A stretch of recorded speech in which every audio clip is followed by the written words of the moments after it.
और इस बीच एक बड़ी खबर आपको बता दें, उत्तर भारत के सबसे बड़े लुलु मॉल में नमाज पढ़ने का मामला तूल पकड़ता नजर आ रहा है। अखिल भारतीय हिंदू महासभा ने मॉल के अंदर नमाज पढ़ने का वीडियो सोशल मीडिया पर वायरल होने के बाद चेतावनी दी है कि अगर ऐसी घटना दोबारा हुई तो उनके कार्यकर्ता मॉल के अंदर सुंदरकांड का पाठ करेंगे। सोशल मीडिया पर दरअसल एक वीडियो वायरल हो रहा है जिसमें करीब आधा दर्जन लोग नमाज पढ़ते नजर आ रहे हैं। कहा जा रहा है कि ये वीडियो लखनऊ के मॉल का है। इसका उद्घाटन गत रविवार को मुख्यमंत्री योगी आदित्यनाथ के द्वारा किया गया है। वीडियो वायरल होने के बाद अखिल भारतीय हिंदू महासभा के राष्ट्रीय प्रवक्ता शिशिर चतुर्वेदी ने इसे उस आदेश का उल्लंघन बताया जिसमें सार्वजनिक जगह पर नमाज पढ़ने की इजाजत नहीं दी गई है, मनाही है। शिशिर चतुर्वेदी ने यह भी आरोप लगाया कि मॉल में एक धर्म विशेष के लोगों को ही नौकरी में वरीयता दी जा रही है। ये बड़ी खबर आपको बता दें, लखनऊ के मॉल का ये वीडियो लगातार वायरल हो रहा है।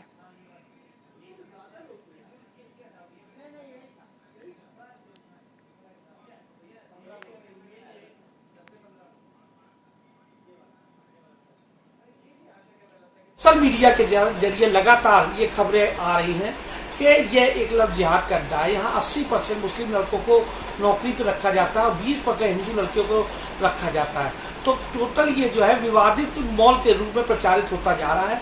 और जैसा कि आज सिद्ध भी हो गया, वहां पर आज मॉल के अंदर फर्श पे बैठ के लोगों ने नमाज पढ़ी, जिसके कारण वहां पर जो सरकार के आदेशों का खुला उल्लंघन हुआ और सार्वजनिक रूप में नमाज ना पढ़ने की हिदायत शुरुआत से सरकार देती आ रही है और मनाही की गई। मुस्लिम मौलानाओं के द्वारा भी कहा गया कि नमाज पढ़नी है तो मस्जिदों में पढ़े।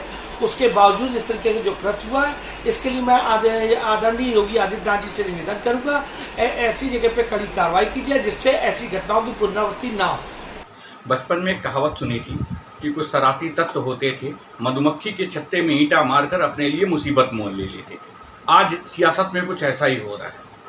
कुछ लोग बैठे बिठाए सियासत में रंग भरने का काम करते हैं और मुसीबत अपने आप मोल ले लेते हैं। यही आज लुलु मॉल में भी हुआ है।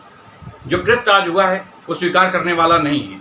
मैं ये नहीं कहता हूँ कि आप नमाज ना पढ़ें, आप किसी धार्मिक ग्रंथ को ना पढ़ें, आप आस्था से विश्वास हटा लें, लेकिन जगह भी देखनी चाहिए कि जिस जगह पर आप आस्था जोड़ने का काम कर रहे हैं वो व्यापार का केंद्र है, आस्था का केंद्र नहीं। हमारे साथ हमारे सहयोगी शेखर आनंद जुड़े हैं ज्यादा जानकारी के साथ। शेखर, जिस तरह हम ये तस्वीरें देख रहे हैं, लगातार सोशल मीडिया पर ये तस्वीरें वायरल हो रही हैं, लुलु मॉल की ये तस्वीरें। सबसे अहम चीज, उत्तर प्रदेश में सार्वजनिक जगह पर नमाज अदा करने की इजाजत नहीं है, उसके बावजूद हम ये तस्वीरें देख रहे हैं। अब इसके बाद अखिल भारत हिंदू महासभा ने भी कह दिया है कि अगर वो नमाज पढ़ सकते हैं तो हम भी सुंदरकांड का पाठ करेंगे। देखिए चारुल, ऐसा है कि ये लुलु मॉल जो है वो कुख्यात है इसी चीज़ के लिए। एक होती है प्रसिद्धि, एक होता है कुख्यात। तो ये लुलु मॉल इसी चीज़ के लिए कुख्यात है और इसका अभी पर्दा उठाया ही था, इसकी ओपनिंग हुई है और उसके बाद तीसरे चौथे दिन ही इस तरीके की घटना सामने आ गई। हम ठीक इस समय लुलु मॉल के सामने ही हैं। आप देखिए ये लुलु मॉल है, करीब 2 लाख स्क्वायर फीट में फैला हुआ है और यहाँ पर बीते उद्घाटन के बाद ही यहाँ पर नमाज अदा की गई है। 6-8 लोग थे जिन्होंने अंदर मॉल में जब लोग घूम रहे थे, शॉपिंग कर रहे थे, उसी समय एक हिस्से में जा करके और नमाज पढ़ी है। इसका ये वीडियो जो है ये वायरल हो गया है और लोगों में इसको लेकर के खासा गुस्सा है। सिर्फ बात यहीं पर नहीं थमती है। लुलु मॉल के बारे में ये भी कहा जाता है कि 70 से 80% जो यहाँ पर नौकरी दी जाती है लड़कों को या लोगों को, वो ज़्यादातर एक तबके से आते हैं, एक धर्म विशेष से ताल्लुक़ रखते हैं। इसके बाद 15 से 20%, 30% जो बाकी का बचता है उसमें लड़कियां रखी जाती हैं और वो अन्य धर्मों की होती हैं। तो इस तरीके से लुलु मॉल जो है देश में 5 जगहों पर है और ये हर जगह जिहादी मॉल के नाम से ही जाना जाता है। और यही स्थिति अब उत्तर प्रदेश की राजधानी लखनऊ में इस लुलु मॉल के खुलने के बाद सामने आ रही है, जहाँ पर अभी नमाज अदा की गई है। जो इनके रिक्रूटर्स हैं, यानी जो लुलु मॉल का जो पूरा एडमिनिस्ट्रेशन है, जब उनके लोगों से बात करने की कोशिश की गई है तो वो अगले बगले झांक रहे हैं। उनका कहना नहीं, ऐसा नहीं है, यहाँ पर सभी को नौकरी दी जाती है वगैरह वगैरह। लेकिन अभी तक जितनी भी पड़ताल हुई है उससे ये पता चल रहा है, जो अंदर नाम पूछे भी जा रहे हैं, एक तो कैमरा उस तरीके से कोई सामने पहली बार में तो खुल करके नहीं बोल रहा है, लेकिन जैसे जैसे हमने लोगों से बात की है ये पता चला है कि एक तबके के लोगों को ही न सिर्फ नौकरी दी जा रही है, जो लड़के हैं और जो लड़कियां हैं वो दूसरे समाज से आती हैं, दूसरे धर्मों की हैं, जिनको यहाँ पर रखा जा रहा है। तो आप समझ सकते हैं कि 100 में से 80 लड़के एक धर्म जाति विशेष से हो जाते हैं और बाकी की 20% लड़कियां जो हैं वो अलग तबके से आती हैं। तो इस तरीके से ये पूरी स्थिति है इस लुलु मॉल की। और सिर्फ इतना ही नहीं है, लुलु मॉल जैसे ये मलयाली हैं, यूसुफ अली जो इसके ओनर हैं वो मलयाली हैं और इन्होंने दक्षिण भारत में भी अपने मॉल खोले हैं। कोझिकोड हुआ या जो मुस्लिम बहुल इलाके हैं उन जगहों पर इनके मॉल नहीं खुलते हैं, चाहे वो जगह जितनी भी प्रोमिनेंट हो।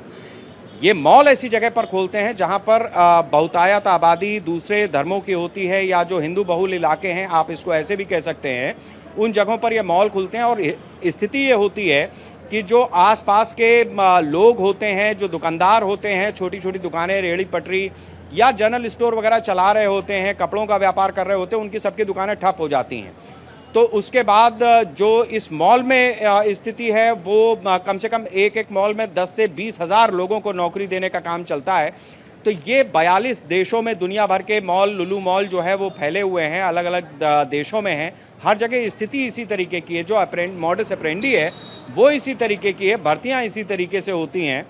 कोई देश ऐसा है जहाँ पर दूसरे संप्रदाय के लोग रहते हैं तो वहाँ पर भी ये ओपनिंग इसी तरीके से होगी, रिक्रूटमेंट इसी तरीके से होंगे। लड़के 70 से 80% तक मुस्लिम तबके के रखे जाएंगे और लड़कियां बाकी धर्मों की रखी जाती हैं।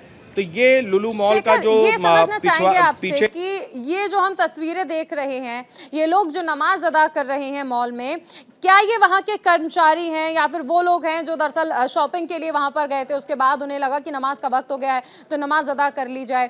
तो क्या पता चला आपको, कौन है ये लोग जो वहाँ पर नमाज अदा कर रहे हैं?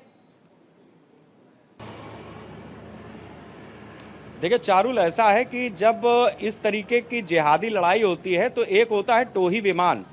आमतौर पर जब खुले में युद्ध होते हैं तो टोही विमान भेजा जाता है और वो टोह लेकर के दुश्मन के वापस आ जाता है और उससे जो है एक माहौल बनाने में या रणनीति बनाने में मदद मिलती है। तो ये लोग अंदर के थे या बाहर के थे, इस बात की तफ्तीश अभी जारी है। ये वीडियो आया है, वायरल हुआ है, इसकी तफ्तीश जारी है। लेकिन ये एक तरीके का टोही विमान, इसको समझिए, टोही हरकत थी। जायजा लिया गया है कि माहौल किस तरीके से बनता है और उसके बाद अब आगे की रणनीति उसी आधार पर तय होगी। 48 घंटे नहीं बीते इस मॉल का उद्घाटन हुए, उद्घाटन करने वाले उत्तर प्रदेश के मुख्यमंत्री योगी आदित्यनाथ थे और उसके बाद 48-72 घंटे के अंदर इस तरीके की स्थिति बनती है तो जो मंशा है वो साफ हो जाती है। जो इस मॉल के बारे में प्रचलित कथाएं हैं वो सार्वजनिक रूप से सत्य बनकर लोगों की आंख के सामने आ जाती हैं। अब इसके बाद देखना यह है कि इस मॉल प्रशासन की तरफ से क्या किया जाता है, जो पुलिस प्रशासन है, एडमिनिस्ट्रेशन है, लोकल एडमिनिस्ट्रेशन है, उसकी तरफ से क्या किया जाता है। बहरहाल ये तय हो गया है कि यहां पर टोह ले ली गई है कि माहौल किस तरीके का बन रहा है। और चारुल, सिर्फ इतनी ही बात नहीं है, जब किसी इलाके में इस तरीके का मॉल, लुलु मॉल खुलता है तो वहां पर 20-30 हजार लोगों की गैदरिंग होती है जो नौकरी करते हैं। 10 से 20 हजार, 25 हजार लोग वहां नौकरी कर रहे होते हैं जिनको एम्प्लॉयमेंट दिया जाता है। और इतनी बड़ी आबादी, जाहिर सी बात है कि आसपास ही जाकर के बस जाएगी। उनका Aadhaar card, PAN card, voter card, ये सब वहीं का हो जाएगा। और उस क्षेत्र की जो विधानसभा होगी उसमें आप यह कल्पना कीजिए कि 10,000 लोग तो नौकरी कर रहे हैं, उनके परिवार में भी आप 1-1, 2-2 लोग जोड़ लीजिए, 20-30 हजार लोगों का ये जो चंक तैयार होता है ये पूरी विधानसभा को पलट करके रख देता है, जो गणित होती है। तो पॉलिटिकल लिहाज से भी अगर ये समझा जाए तो सिर्फ धार्मिक आस्था, ये सोची समझी मंशा नजर आती है। बहुत शुक्रिया इस तमाम जानकारी के लिए शेखर।